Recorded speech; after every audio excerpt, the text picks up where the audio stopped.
Então vamos começar com a oração hoje, né, gente? Mais uma vez agradecer a Jesus a oportunidade pelo trabalho e possamos, como eu digo sempre, né, que possamos tirar boas lições dos ensinamentos aqui aprendidos e sempre colocar em prática tudo aquilo que a gente aprender.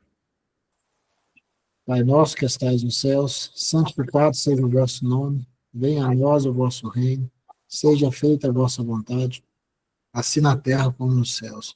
O pão nosso cada dia nos dai hoje, perdoai as nossas ofensas, assim como nós perdoamos a quem nos tem ofendido. Não nos deixeis cair em tentação, mas livrai de todos os males. Que assim seja. Então vamos lá, Grazi. Continuar o capítulo 23. Você vai colocar a apresentação? Vou compartilhar a tela aqui. Vocês estão vendo minha tela? Sim. Joia. Então, dando prosseguimento ao capítulo 23, a gente ainda está na verdade, a gente ainda está em obsessão e animismo, essa terceira parte. E aí, como surgiram algumas dúvidas no começo, né? Eu busquei para nós com relação à palavra animismo. No vocabulário espírita, a palavra animismo, do latim anima, alma mais ismo, é uma teoria segundo a qual a alma ela é simultaneamente o princípio de vida orgânica e psíquica. Para o espírito, ele é relativo aos fenômenos intelectuais e físicos que deixam supor uma atividade extracorpórea, ou a distância do organismo humano, e mais especialmente todos os fenômenos que podem ser explicados por uma ação que o homem vivo exerce além dos limites do corpo, ou seja, o conjunto dos fenômenos psíquicos produzidos com a cooperação consciente ou inconsciente dos médios em ação. Se ele tem por causalidade o espírito desencarnado, o fenômeno denomina-se espiritual ou mediúnico, mas se o espírito é o próprio encarnado, chama-se anímico. E aí, busquei lá no livro Joana de Ângeles Responde, que são perguntas e respostas, né, que a Joana de Ângeles responde sobre determinados temas. E em relação ao animismo, eles perguntam para ela, né, como orientar um médium que vive receoso, temendo o animismo em suas comunicações? Aí ela responde: nem tudo que ocorre na esfera mental significa fenômeno mediúnico. Se não deves recear em excesso o animismo, não convém descurar cuidados. Sucessos e impressões na órbita da vida não representam compulsoriamente interferência de ordem espiritual. Problemas intricados da personalidade surgem como expressões mediúnicas a cada instante e se exteriorizam produzindo lamentáveis desequilíbrios. Distonias psíquicas exalam miasmas morbíficos que produzem imagens perturbadoras no campo mental e se externam em descontrole. Estuda e estuda-te. Evita a frivolidade e arma-te de siso, no mister relevante da mediunidade. Ante os valores mediúnicos legítimos, convém não desconsiderares os expressivos recursos da mente encarnada. Percepções, emoções, sensações fixam-se inconscientemente, armazenam-se nos depósitos da memória, aguardando a oportunidade, imperioso a cautelar-te. Distonias psíquicas exalam miasmas borros. Eu repeti, desculpa. E aí,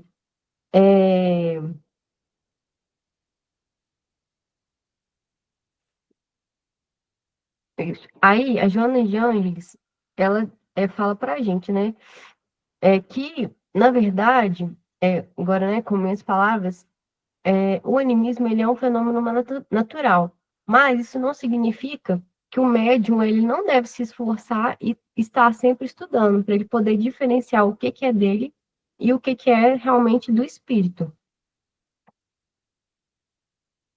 E aí no livro Mediunidade e Animismo, um diálogo entre o médium e o espírito, eles perguntam, né, Nos casos de obsessão, que é o tema do capítulo Obsessão e Animismo. Nos casos de obsessão, temos a mediunidade em desequilíbrio. É um estado patológico que requer tratamento dos envolvidos. Em mediunidade legítima, não existe violência ou qualquer espécie de constrangimento físico, moral ou intelectual. Os espíritos esclarecidos não fazem prevalecer a sua vontade sobre a de quem quer que seja, ao contrário. Os considerados inferiores atentam contra o livre-arbítrio dos que pretendem subjugar.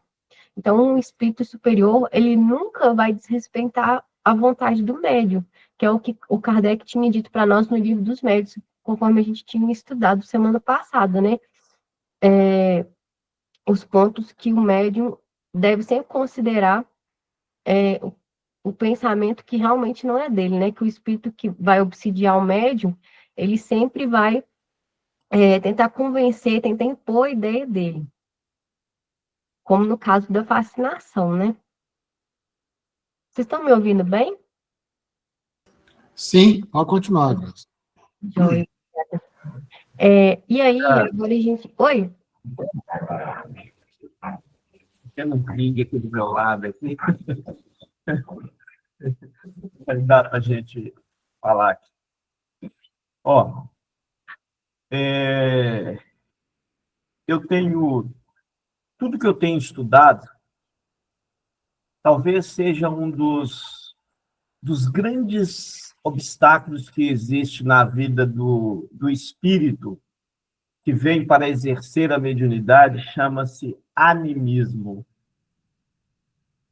E quando a gente vai aprofundando mais e mais sobre essas questões da relação e a interação que existe entre nós encarnados e as esferas dos desencarnados, nós vamos ver que é impossível não ter a presença de outros espíritos em nossas vidas. A questão toda é aceitar ou deixar de aceitar aquilo que muitas vezes nem é produzido por nós. Agora, o que acontece numa reunião mediúnica? Porque o que nos interessa muito em relação ao animismo dito dentro da doutrina espírita é aquilo que acontece dentro de uma reunião mediúnica. Então, a pergunta que nós queremos fazer para todos os participantes é o seguinte: o que nós temos que fazer na reunião mediúnica para que nós possamos diminuir o percentual anímico e aumentar a comunicação do espírito, quer ele em necessidade ou quer ele como nosso mentor? Essa é a pergunta que eu faço para vocês.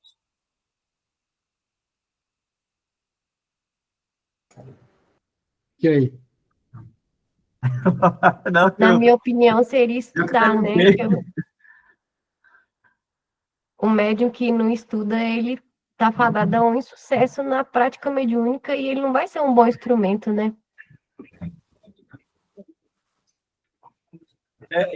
A pergunta que eu estou fazendo, eu acho que seria muito bom que todos pudessem, né, na sua maioria, que todos pudessem participar, sabe?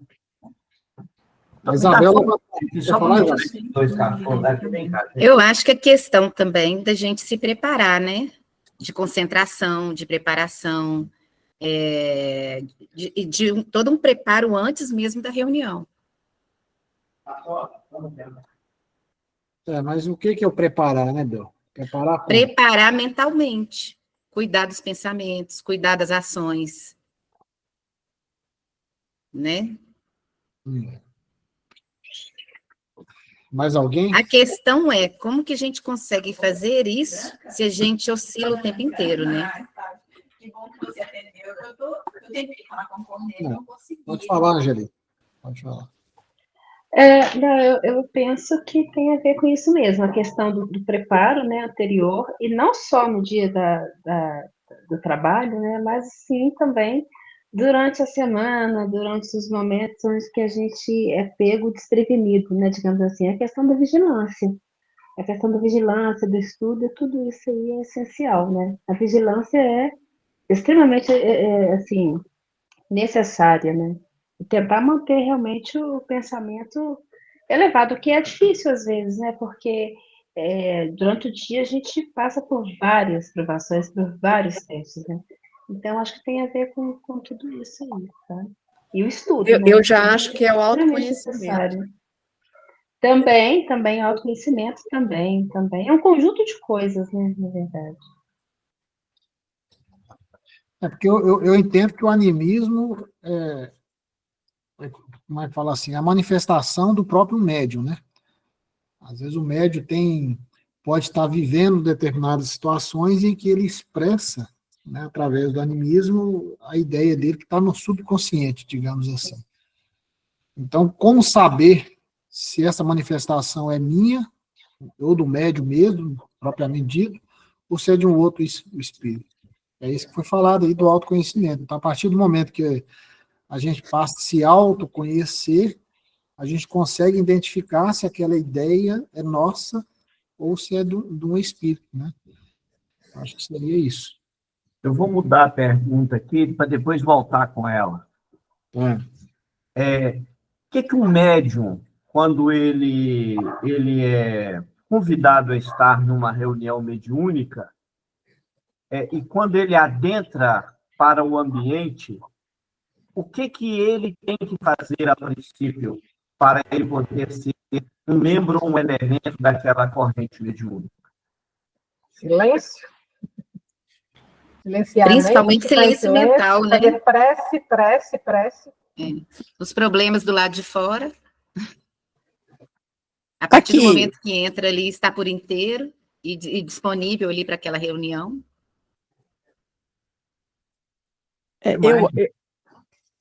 Bom, eu não sei porque eu não sou médio de psicofonia, né? Mas eu imagino, bom, eu não sei, então eu vou falar o que eu imagino, tá? O que eu acho que posso. Mas não é só médio de psicofonia, não.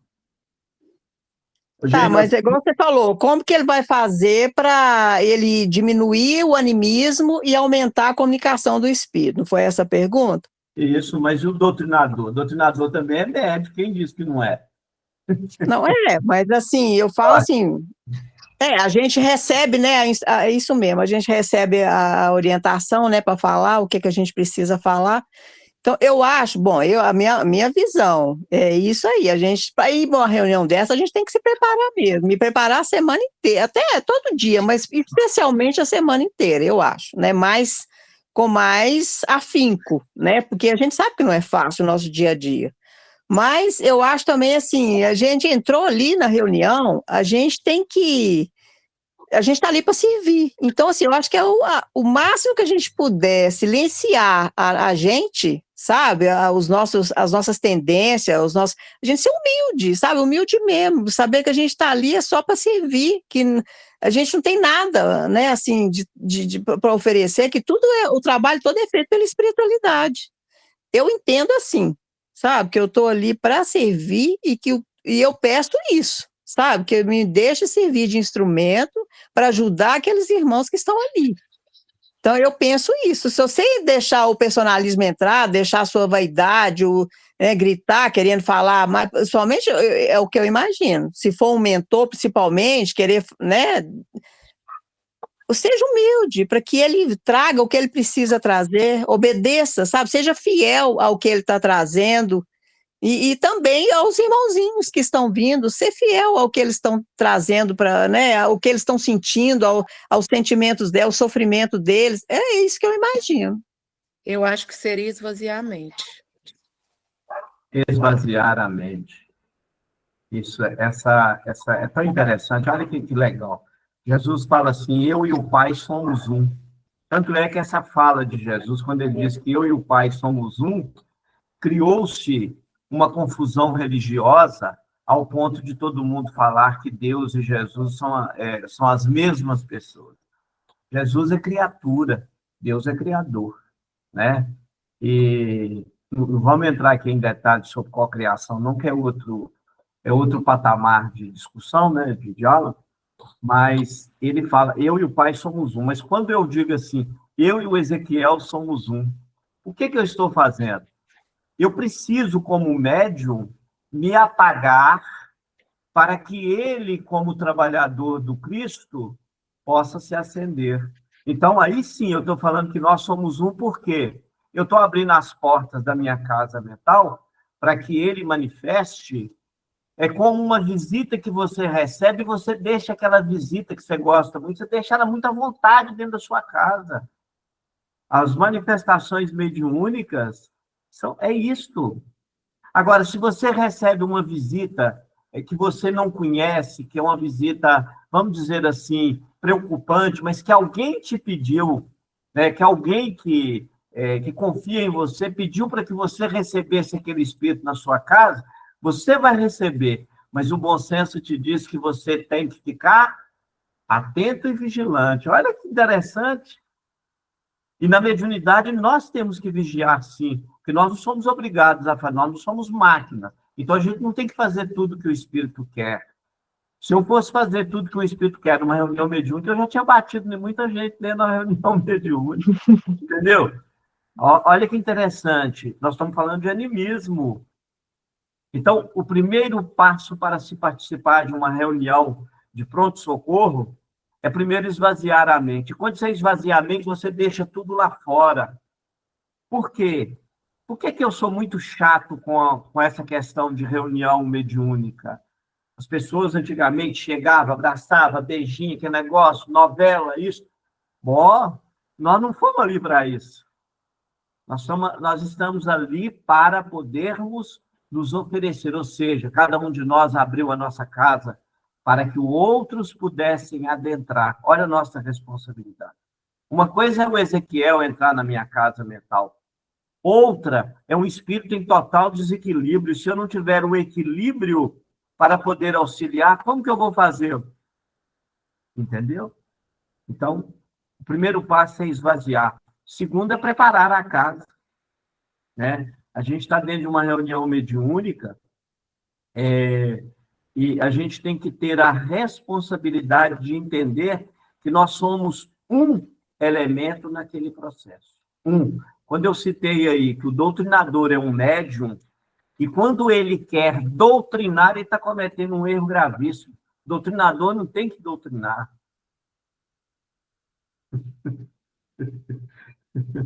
Por isso que o nome é doutrinador, é para ele não doutrinar. Né? Tem que acolher, né? Hein? Tem que acolher, né? Acolhimento. É isso que o espírito está precisando. Né? É acolhimento. Então, quando você acolhe ele, ou seja, você também está recebendo na sua casa. Então, seja bem-vindo. Né? Agora, vamos ver quais são as necessidades, o que eu posso oferecer. Então, assim, é por isso que, quando alguém disse aí que um dos fatores primordiais também no processo da mediunidade é a humildade. Então, quanto mais humildade eu exerço na comunicação mediúnica, mais eu elevo o meu padrão e eu vou diminuindo o animismo. Vicente, poderíamos colocar aí, nas suas observações, alguns itens que eu achei muito relevantes. O primeiro dele foi a questão da persistência. Para mim, o que mais marcou no processo, principalmente a questão da necessidade de estudar, e não só... E aí, quando fala para a gente, não, você tem que estudar para se preparar. Tá, eu vou estudar o quê? Qual que é a fonte? Não, tem os 10 livros do André Luiz. Tá, vai dar tempo? Semana que vem eu tenho que começar. Então, assim, aí tem um livro até da dona Terezinha, que eu achei muito interessante, várias palestras, que eu acho que deveria ser indicado para as pessoas que começam como dialogador, né? Que, como você bem o diz, nós não somos doutrinador. Porque se, às vezes, em 5, 10 minutos a gente conseguisse fazer uma doutrinação, meu amigo, a gente não estaria ali, não. Eles iam levar a gente para um outro lugar, porque em 10 minutos, se mudar toda, abrir a consciência da pessoa, sem chance, né? De um espírito que está milenarmente e muitas vezes que a espiritualidade, para levar ele até ali, ou para despertá-lo, etc., gastou foi muitos anos, né? Então, sem chance de fazer uma doutrinação em poucos minutos. Até porque, né? Paulo, nós estamos na doutrina espírita, porque em outras religiões que nós estivemos e que fizemos parte, tentaram nos doutrinar. E o espiritismo, ele não doutrina ninguém. Até porque ele é libertador, ele é esclarecedor, então, ele não te doutrina. Então, eu nunca vi, por exemplo, o Ezequiel querer doutrinar ninguém. Não. Com Então, certeza não. Nós somos livres para fazer o que nós quisermos. Então, é por isso que a nossa responsabilidade, eu cito muito para quem é doutrinador numa reunião mediúnica e para os médicos. Dialogador, né, Vicente? Dialogador. Mas a palavra doutrinador, a gente coloca isso para que o médico tenha a responsabilidade de refletir sobre o sentido dessa palavra. E o fato de ser doutrinador é por causa da doutrina espírita, né? Então, eu cito muito o livro Voltei, que Frederico Figner, ou seja, o irmão Jacó, ele era um doutrinador, ele participava de uma casa espírita e tudo mais, e ele tinha um trabalho magnífico. Eu já citei isso aqui. Quando ele desencarna e chega no mundo espiritual, ele vai passando, né, com uma equipe e o pessoal grita a ele: Ô Jacó, ô Jacó! Aí ele fala: você me conhece? Eu te conheço sim, Jacó. Eu participei lá do seu centro espírita, você me doutrinou lá, você está lembrado? Aí ele questiona o espírito. Ele vira e fala assim: mas por que você ainda está aí? Ele vira e fala assim: é porque você tentou me doutrinar, mas você não deu o exemplo que eu estava precisando. Ainda ferrou o pobre do Jacó. Isso é ele próprio que conta. Então, assim, dentro de uma casa espírita, nós, como médiuns, ou passivos, ou doutrinadores, nós temos que tirar o nosso personalismo, porque o nosso personalismo é que nos faz mais animistas. A partir do momento em que nós vencemos o personalismo, aí sim é o Cristo que manifesta. Eu já fiz essa pergunta também, Vicente. Logo no início, logo quando eu comecei lá na reunião mediúnica, fazia atendimento de alguns espíritos que, tipo assim, eu falava, igual o Mauro falou, meia dúzia de palavras ali, e o pessoal já seguiu o caminho do bem, né? Eu me questionava, poxa, mas não é possível que isso que eu estou falando aqui está resolvendo o problema desses espíritos. Aí, quando foi na reunião seguinte, apareceu um cara lá da área de exatas lá que eu ia falar com você, não conseguia falar nada. Questionando, então eu já tive a resposta de pronto. Então a gente tem que realmente ter humildade e ver que... Até porque, né, Will, que na comunicação mediúnica, nós estamos aprendendo. Eu tenho um monte de lições que eu tiro como estudioso da doutrina espírita, tem um monte de lições que eu tiro ali na prática, ouvindo os espíritos. Uma vez eu conversei com um pastor evangélico que foi, assim, uma doutrinação espetacular. Foi um diálogo espetacular. Por quê? Porque ele trouxe um monte de informações dentro da visão dele, ainda humanizada, e tentando justificar para mim dentro da Bíblia, dentro do Antigo Testamento, e eu falando com ele de uma atualidade que era trazendo o Evangelho de Jesus. Então, assim, olha que interessante. É um aprendizado. Mas, às vezes, então, Vicente, só fechando aí, então, às vezes, o problema né, no meu caminhar, eu tive mais problemas com os encarnados do que os desencarnados na reunião. E isso me levou a uma coisa que eu gostaria de compartilhar com vocês, né? O que ficou para mim a orientação, vamos falar espiritual, como você está falando aí que todos nós somos médios, né? E somos, né? Então, o que conseguiram falar até minha cabeça dura é o seguinte: cala-te, sirva e estude.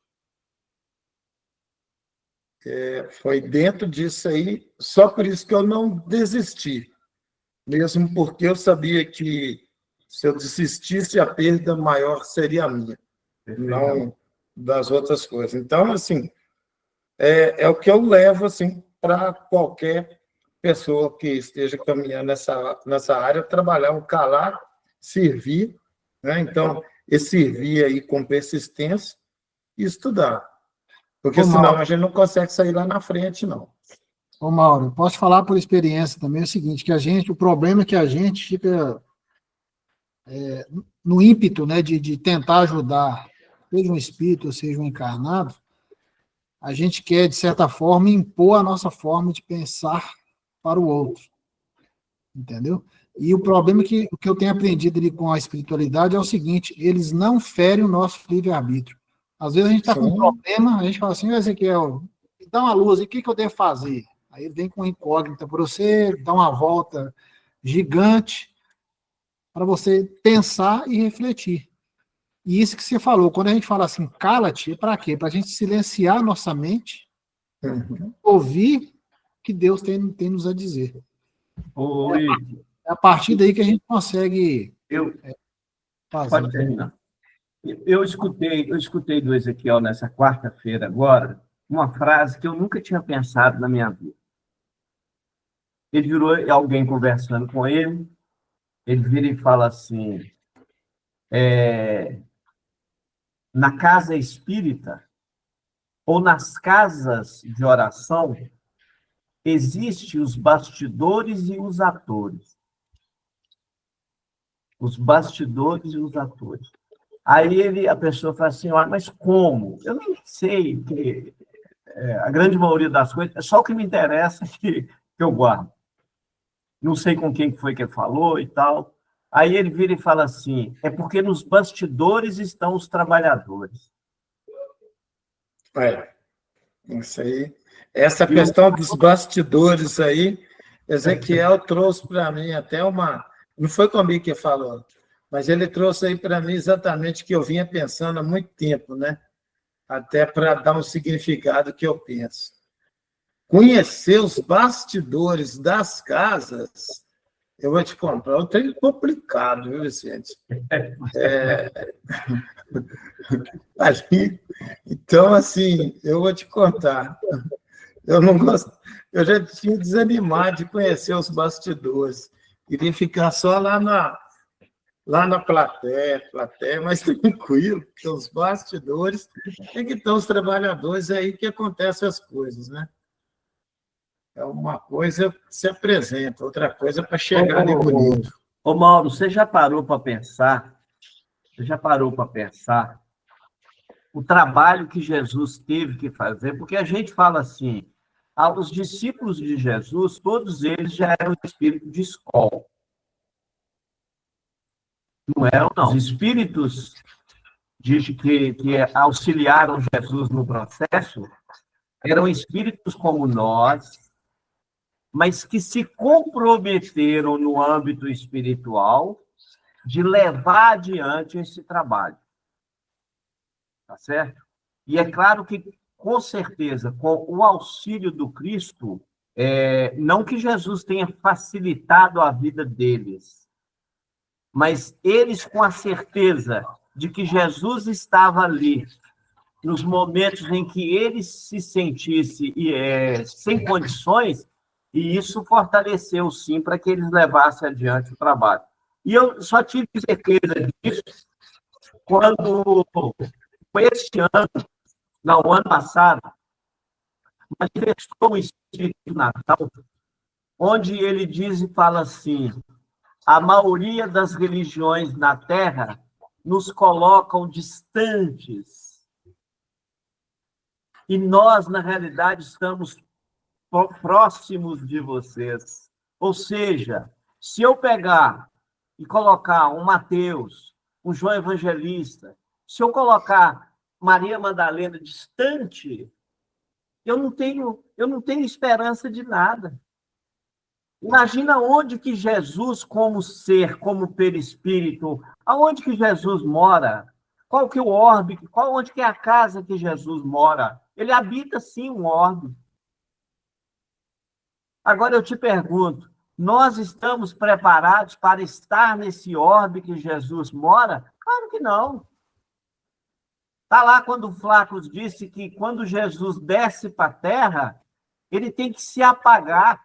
E, na realidade, a luminosidade do Sol que Jesus é 300 mil vezes maior do que o nosso Sol. Você imagina a capacidade de um espírito desse de se apagar só para nos auxiliar no processo, ou seja, para que a nossa esperança não caia por terra. Pode falar, Sandra. Ô Vicente, eu frequento a mesma reunião que o Mauro, aí eu imagino do que ele esteja falando. Aí eu penso que a gente não pode desanimar, né? Porque a gente está lá para servir o Cristo, não as pessoas. A gente deve ignorar. Muita coisa a gente, sabe, ignora e pensa ali que a gente está ali para servir Jesus. Perfeito. Mas Sandro, eu acho que além de servir Jesus, a gente tem que servir ao nosso próximo, né? É isso que a gente tem que aprender ainda. Mesmo com todos os defeitos, com as mesmas dificuldades, né? A gente servindo ao próximo, indiretamente nós estamos servindo ao Cristo. E outra coisa que a gente não pode esquecer como médico. Eu escutei aí, acho que foi a Angelita, né? Eu ainda não a conheci, mas ela fez um comentário aí, e a gente não pode deixar passar, é o seguinte: médium, ele não pode ser médium de 1h30, 2 horas numa casa espírita, não. Ele é médium 24 horas. Ele é médium no trabalho, ele é médium na rua, ele é médium dentro de casa, ele é médium em todo momento da vida. Porque se ele for médium só dentro do centro espírita, aí ele é ator, como diz o Ezequiel. Ele não está nos bastidores. Porque as casas espíritas estão cheias de atores. Me perdoe falar assim, né? Aí que eu fui entender o que o Ezequiel estava falando, né? Então, para você ter uma ideia, nós ainda temos uma certa dificuldade quando às vezes a gente diz assim, no âmbito espiritual, o espírito que viveu no corpo feminino aqui na Terra, ele retorna ao mundo espiritual, ele pode engravidar. O espírito que viveu aqui no corpo masculino, ele volta ao mundo espiritual e ele pode casar. Gente, nós precisamos entender o seguinte: onde que é o mundo espiritual? Se os espíritos dizem que a participação dos espíritos em nossa vida, até porque os espíritos desencarnados ainda permanecem humanizados, eles dependem de nós para sobreviver, porque eles não produzem energia animal como nós produzimos, mas eles precisam dessa energia, e nem são obsessores nossos. Eles vão conviver conosco no dia a dia por uma questão de afinização, ou por questão de convite. Não são obsessores. Inclusive, eu, dentro da minha visão, eu acho que a grande maioria dos espíritos tem uma visão errada de obsessor. Então, essa questão de nós temos que tirar os obsessores de nossas vidas, não, nós temos que mudar a nossa forma de ver a vida, a nossa forma de caminhar, de produzir, de estender as mãos. É isso que nós temos que fazer. Porque aí sim, até porque, se nós formos refletir mais amplamente, se não fosse por nós presentes aqui na Terra, como que os demais espíritos que desencarnaram e ficaram aqui no mundo espiritual terreno, nas imediações da Terra, como que eles iam evoluir? O espírito tem mais de 1000 anos que está aí, que nunca acredita nessa reencarnação. Como que ele vai evoluir? Ele só pode evoluir convivendo comigo. Agora, ele pode, dependendo da minha forma, ele está numa condição mais animalizada, né? Mais primitivista. ele pode interferir na minha vida de uma maneira que pode me prejudicar? Sim, desde que eu permita. Mas ele precisa de mim para sobreviver. E Deus está permitindo por quê? Senão, como é que vai fazer? Vai pegar esses espíritos, vai prender eles em algum lugar? E, ô Vicente, um depoimento assim particular, igual eu falei com você, essa questão da mediunidade, né? Tem que ser médio 24 horas. O que eu posso te dizer, assim, que eu tenho aprendido muito, principalmente depois da pandemia para cá, que a gente intensificou os estudos online, todo mundo está estudando e tudo, isso tem me ajudado demais da conta. E isso que o Mauro falou, né? A gente não pode ficar preocupado com a transformação do outro. A transformação do outro cabe ao outro. Perfeito. O que cabe a gente é auxiliar naquilo que, quando a pessoa desejar, ajuda. Né? É isso aí. É isso que a gente tem que aprender. E o que eu tenho aprendido, assim, eu tenho ficado muito atento às falas ali da espiritualidade do Maria Francisca, do Joseph, a do Ezequiel, aos nossos estudos aqui, as suas falas, e a de todo mundo. E, por exemplo, o Joseph, outro dia, falou sobre que a gente tem que ficar atento às correntes que nos prendem, né? Quais são as correntes que prendem a gente? Aos nossos vícios, né? Ele falou sobre ter amigos. Geralmente, Ezequiel sempre fala, engarieis amigos. Lógico, baseado no que Jesus tem nos ensinado. E que nós temos um conceito de amizades, amigos são poucos, né? Mas que está mais próximo da gente. Ele falou, não, amigos tem que ser muito, porque quando você tem muito amigo, você tem a oportunidade de exercer a caridade. Se eu estiver precisando, você tem que ir lá ajudar ele com amor e carinho, né? Então, eu tenho ficado muito atento a essas pequenas falas que, às vezes, a gente não passa despercebido. E, às vezes, eu indo para o trabalho, eu escuto as falas do Ezequiel, eu escuto as falas do Joseph, e tenho procurado, assim, sinceramente, internalizar isso em mim para que eu consiga me transformar, sabe? Isso tem me ajudado bastante. Então, estou passando aqui a minha experiência para que possa, talvez, ajudar alguém aí com uma forma de pensar, né? Olha para você ver. A gente costuma dizer assim, energia animal. Mas se eu perguntar aqui, em qual parte do nosso corpo que nós produzimos energia animal? Aliás, eu vou fazer essa pergunta, eu queria que alguém me respondesse. Vou deixar a turma responder, eu acho que eu sei a resposta. Mas... Vamos lá, pessoal. Pode falar? Pode. Pode. É no baço? Não.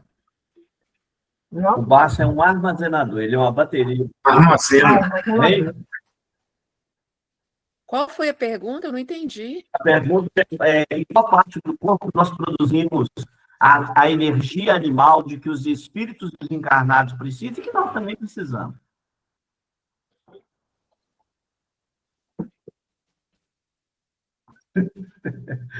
É por isso que a gente tem que saber, sabe para quê?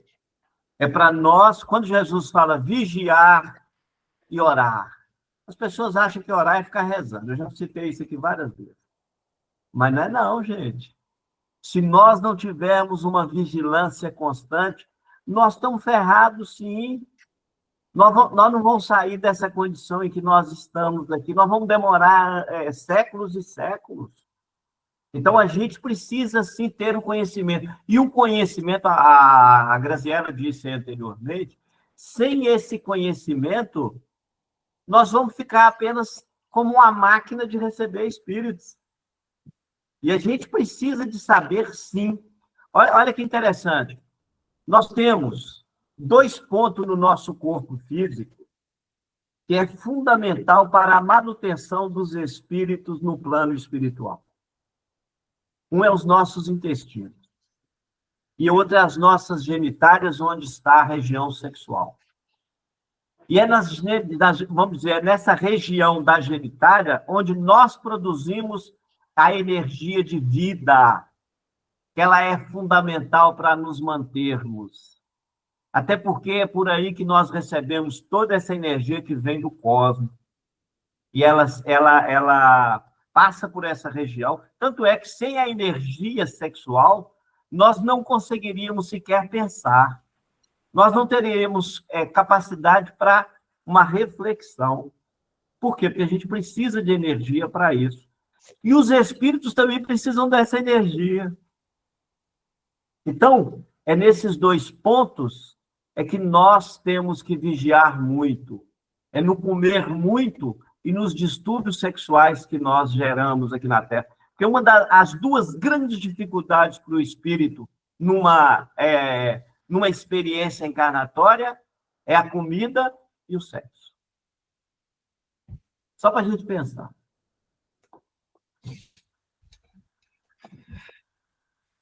Pode ir aí, Grazi. Estava anotando Muito aqui. tempo fora, eu estou com o meu falador aberto. Não, pode ficar à vontade. Desculpa aí, viu, Grazi? Imagina, Vicente, pode falar. Fala sua é um prazer, é uma aula. Inclusive, você sanou muitas dúvidas que eu tinha. Inclusive, eu anotei algumas coisas aqui, enquanto vocês estavam falando, veio de intuição para colocar nos slides, semana que vem eu vou falar. E o que vocês falaram também, eu anotei e vou trazer para nós semana que vem. Aí, agora, entrando em animismo e hipnose,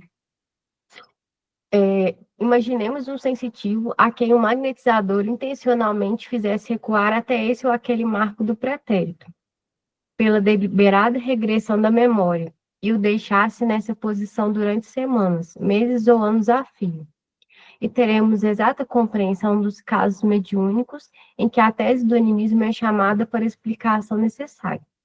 O sujeito nessa experiência declara-se-ia como sendo a personalidade invocada pelo hipnotizador, entrando em conflito com a realidade objetiva, mas não deixaria por isso de ser ele mesmo sob o controle da ideia que o domina. Nas ocorrências várias da alienação mental, encontramos fenômenos assim tipificados, reclamando larga dose de paciência e carinho, porquanto as vítimas desses processos de fixação não podem ser categorizadas à conta de mistificadores inconscientes, pois representam de fato os agentes desencarnados a elas jungidos por teias fluídicas de significativa expressão, tal qual acontece ao sensitivo comum, mentalmente modificado na hipnose de longo curso, em que demonstra a influência do magnetizador. E aí eu trouxe para nós aqui, do livro mesmo, Mecanismos da Mediunidade, porém no capítulo 14, o André Luiz ele traz para nós o mecanismo do fenômeno hipnótico. Aí eu fiz um recorte dessa parte, da que eu acho mais interessante, que ele fala o mecanismo mesmo propriamente dito, da hipnose, né? Recorrendo, para exemplo, em nosso estudo, ao conhecido processo de liberal, o hipnotizador passará a ação franca colocando-se à frente do enfermo. E situando de leve a mão esquerda sobre sua cabeça, manterá 2 dedos da mão direita à distância aproximada de 20 a 30 centímetros dos olhos do paciente, de modo a formar com eles um ângulo elevado, compelindo a levantar os olhos, em atenção algo laboriosa para que lhe fixe os dedos por algum tempo. Com esse gesto, o magnetizador estará projetando o seu próprio fluxo energético sobre a epífise do hipnotizado. Glândula essa de suma importância em todos os processos mediúnicos, por favorecer a passividade dos núcleos receptivos do cérebro, provocando ao mesmo tempo a tensão ou circuito fechado no campo magnético do paciente, cuja onda mental projetada para além da sua própria aura é imediatamente atraída pelas oscilações do magnetizador, que, ao seu turno, lhe transmite a essência das suas próprias ordens. E aí, eu lembrei aqui também, Vicente, que você falou para nós que a gente tem os cristais no cérebro, na epífise, né? Ele tem alguma relação com isso também? Você está lembrado que a gente falou que no córtex cerebral, né, nós temos as chamadas antenas, que são milhões de antenas que a gente tem dos dois lados, né, os lobos frontais. Você tem as antenas aqui. Então, quando você recebe qualquer influência externa, a influência por exemplo, vamos supor, o seu mentor, ela chega nessas antenas e ela ativa de imediato os cristais que estão lá na epífise, né? Ou a pineal. E o que vai acontecer? Quando ela ativa, esses cristais começam a movimentar e eles vão acelerando de tal maneira que é muito bonito isso. Que isso está vindo de fora para dentro, como também nós fazemos de dentro para fora, e tudo passa pela pineal aí, né? Então, o dia que nós aprendermos a trabalhar com as nossas antenas e com a nossa pineal, a vida nossa vai mudar. A forma de nós contactarmos com o mundo espiritual vai mudar. Então, tudo está aí. Eu falo que se tem uma coisa que eu não me preocupo, é com a questão do animismo. Porque cada vez que quando eu entro num processo de diálogo com o espírito, primeiro, ele precisa de falar. Ele tem a necessidade de falar. Você imagina um espírito que estava dormindo aí por décadas e décadas, de repente ele ressuscita. Ele está ressuscitando. Então, ele ressuscitou, ele quer informação. Então, esse processo, a nossa glândula pineal, ela é importantíssimo para esse processo que a gente usa aí. A hipnose uma das coisas também que as pessoas, os médicos, têm muito medo do animismo, e que não, às vezes nem tem razão para isso. Olha para você ver. Nós temos a chamada autoobsessão. Por que nós estamos reencarnando sucessivamente? Porque nós nos obsidiamos. E isso é obsessão. Né? A gente vai se obsidiando. O que é nos obsidiarmos? É deixarmos de viver o que é correto. Ou seja, eu tenho conhecimento do que é correto, mas a minha prática é incorreta. Então, eu estou me obsidiando, porque só eu tenho a capacidade de fazer com que eu evolua. Por isso que Jesus fala que nós temos que vigiar. Não é isso? Então, é a chamada autoobsessão. Às vezes, numa manifestação mediúnica, e em razão da afinidade que eu tenho com a vida daquele espírito, o animismo que eu vou provocar ali naquele momento, ele está ligado à vida do próprio espírito, que é a vida também. Se a comunicação se dá por questão de afinização, é porque, querendo ou não, nós temos pontos de igualdade, ou na atualidade ou no passado, por que não? Então, o grande problema do médium, que quando ele fala de hipnose ali, nós vivemos uma hipnose constante. Olha para você ver. Conhecereis a verdade vos libertará. Qual verdade? É a nossa. Tudo que eu faço, eu sei o que está certo, o que está errado. Mas eu insisto em fazer o que está errado, né? Enquanto nós deveríamos fazer tudo o contrário, porque se nós, como diz o Ezequiel, se nós estamos numa escola, nós viemos nessa escola para aprender. Então, nem que o médium tivesse numa comunicação de animismo de si mesmo, nem aí estaria perdido. Porque ele estaria tendo a oportunidade de ouvir o dialogador conversando com ele, para que ele possa... Porque o primeiro que recebe na comunicação mediúnica é o espírito, o segundo é o médium, terceiro, o doutrinador. Porque todo mundo ganha, se a gente parar para pensar. Esse é o que eu entendo, viu, Terezinha? Obrigada, Vicente. Vicente, eu queria também tirar uma dúvida. A questão do choque anímico também, ela entra nessa parte? Aí, então, foi bem bom você falar de choque anímico. Olha que interessante. Por que normalmente é aconselhável que nós não tenhamos relações sexuais pelo menos 1 ou 2 dias antes das reuniões mediúnicas. Por quê? Por causa da energia vital? Hein? Por causa da energia vital. Porque se eu desgasto energeticamente, porque na realidade a função sexual, ela tem uma função criadora, e quando eu falo função criadora, eu estou falando em todos os aspectos. Não é só de germinação de corpo, não. Ela tem a função de gerar energia para que nós venhamos a ampliar nossos horizontes. E essa energia, nós não conquistamos ela só em atrito corporal, não. A gente precisa de sair dessa ideia. Eu só produzo energia sexual se eu transar com o outro. Gente, pelo amor de Deus, nós espíritas precisamos sair disso. A energia que se produz, né? A energia sexual que nós produzimos, nós precisamos dela para um monte de coisas.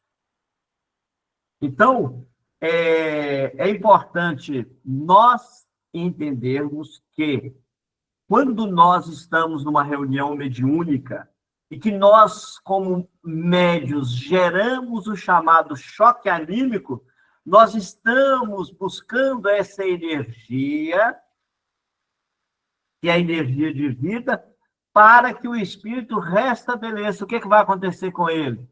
Ele morreu pela segunda vez, ele teve a morte física, ele teve a morte perispirítica, porque ele parou no tempo.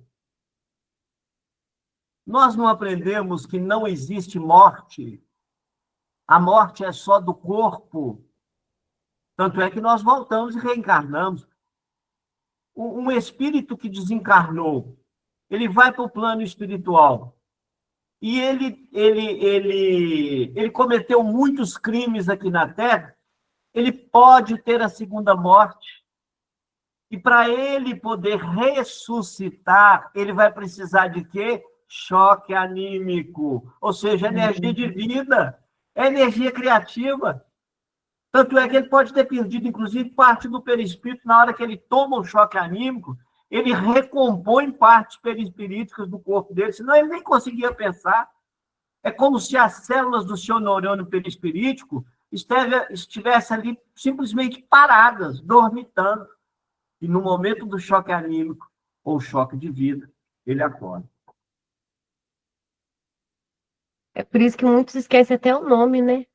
Esquece nome, esquece família, esquece como morreu, esquece de tudo. Ele só lembra que ele estava num buraco. Olha para você ver. A grande maioria fala assim, eu estava num buraco escuro. O que é o buraco escuro? Ele se apagou mentalmente. Espiritualmente, não quer dizer que ele estava dentro de um buraco, não. Isso é mental. Ou então ele costuma dizer assim, eu estou amarrado. Não, ele não está amarrado, não. É porque ele parou, ele deixou de fazer uso de suas ferramentas por tanto tempo que elas paralisaram. E aí o que acontece? É o choque anímico que vai fazer esse espírito ressuscitar ou reviver. Gente, olha a importância de ser médium. Como dizia Divaldo Pereira Franco, no bom sentido, nós teríamos que ter orgulho de ser médios. Nós estamos ajudando a ressuscitar outros, mas por isso é que nós temos que usar a humildade. É muito bonito, A Sandra né? quer falar. Fala, Sandra. Vicente, o choque anímico é de imediato ou o espírito leva um tempo para esse despertar? Grosseiramente falando, é como se fosse uma injeção que ele tomasse. Porque a espiritualidade, quando ela faz a ligação, a gente chama de ligação fluídica, são fios que os espíritos ligam no corpo do médium e no perispírito do espírito comunicante. E ainda tem um terceiro ponto de ligação, né, que é entre o médium e o mentor, entre o mentor e o chamado dialogador ou doutrinador. Então, nesse momento, a espiritualidade é que usa esses recursos né, direciona esses recursos para nós não falamos aqui sobre a bateria. Um dia desse eu fiz um comentário aqui, onde que os espíritos recebem, onde que nós armazenamos as nossas energias, que os espíritos vão receber para eles poderem, para que a comunicação se dá, né? Então, a espiritualidade é que faz todo esse processo. Ele não é de imediato. Porque se ele fosse de imediato, o espírito poderia tomar um choque. Então, o que a espiritualidade faz? Ela vai dando a ele pequenas quantidades de energia de vida e ele vai ressuscitando gradativamente. É como uma criança que está nascendo, não é isso? E às vezes ela precisa tomar um tapinha na bunda para ela chorar. Mais ou menos isso. Só para a gente entender. Tanto é que no final da comunicação, se o médium observar o início da comunicação desse espírito e o final da comunicação, há uma diferença muito grande. Por quê? Primeiro, quando ele começa a renascer, a relembrar os fatos, ele se coloca sempre como vítima. É só observar. Quando o doutrinador vai dialogando com ele, é que ele vai despindo a condição de vítima. Porque não existe vítimas. Existem criminosos. E todos nós o somos. Bom, acho que nós chegamos aqui ao final do nosso estudo hoje. Aí você continua semana que vem, né, Graça? Isso. Falta pouco agora. Ô, Vicente, apesar de você ter falado muito hoje, que é muito bom, eu queria que você pedisse para fazer uma oração final para nós, né? Vou fazer.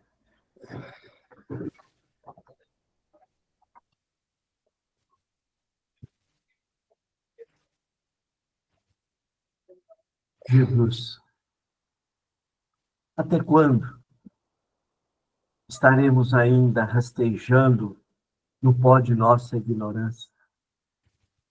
Até quando insistiremos em praticar o mal contra nós mesmos? Até quando insistiremos em viver no nosso dia a dia por tantas e tantas experiências encarnatórias, no corpo ou fora dela? Nós insistimos em viver as ilusões. Até quando queremos ser felizes à custa dos outros? Até quando vamos entender que paz não pode ser traduzida como ociosidade, porque o Criador não para de trabalhar? E nós que somos criaturas, também não podemos parar. E podemos observar que os trilhões de vidas que estão à nossa disposição, como células, átomos, todos com vidas individuais, produzindo a nosso favor, sem parar sequer um segundo. E porque nós ainda insistimos em exercer a preguiça que é humana, por tudo isso, Jesus, temos muito o que pensar, muito o que refletir. E por essas razões não podemos abrir mão de tua luz para que nós possamos sair da escuridão em que nós insistimos em criar em nós mesmos. Mas queremos aqui nesse instante lembrar de outros companheiros que estão ainda num abismo muito pior do que o que nós nos lançamos, que é o abismo das drogas, é o abismo das ilusões do ouro da terra, é o abismo do poder e da beleza que nos leva à sensualidade, que nos faz cair por terra por tantos e tantos anos. Por tudo isso, Jesus, que não nos falte, como diz os nossos amigos espirituais, a força criativa para continuarmos ser agente da esperança. E assim, queremos aqui nesse instante agradecer pelos amigos que nos suportam, que nos sustentam, que nos incentivam a seguir adiante. Agradecer por estarmos aqui nesta grande escola, respirando. Como a vida é bela. E como nós matamos tanto tempo com coisas fúteis e desagradáveis e que não faz a nossa alma crescer. E nem por isso, Jesus, a tua bondade, o teu amor, nos exclui do teu campo de ligação. Pelo contrário, como ovelhas perdidas, tu continua vindo em nossa direção para nos buscar. Pai nosso que estais em toda parte, santificado seja o vosso santo e amado nome. Seja feita a tua vontade aqui na terra como em todos os círculos espirituais. O pão nosso de cada dia dai-nos hoje, Pai. Perdoa as nossas faltas e ensina-nos a perdoar os nossos devedores. E não nos deixeis cair em tantas faltas, mas livra-nos, Senhor, de todos os males, porque teu é o reino, o poder e a glória para toda a eternidade. Que tenhamos uma boa semana, um final de dia. Ô, Willy, que eu estou feliz com o seu retorno, viu? Boa noite. Obrigado, Sandra. Amém, amém, amém. Boa noite, gente. Boa noite, pessoal. Boa Vicente. noite, muito obrigada. Vicente, Tá bom. precisando falar com você uns 2 minutinhos, pode ser? Pode.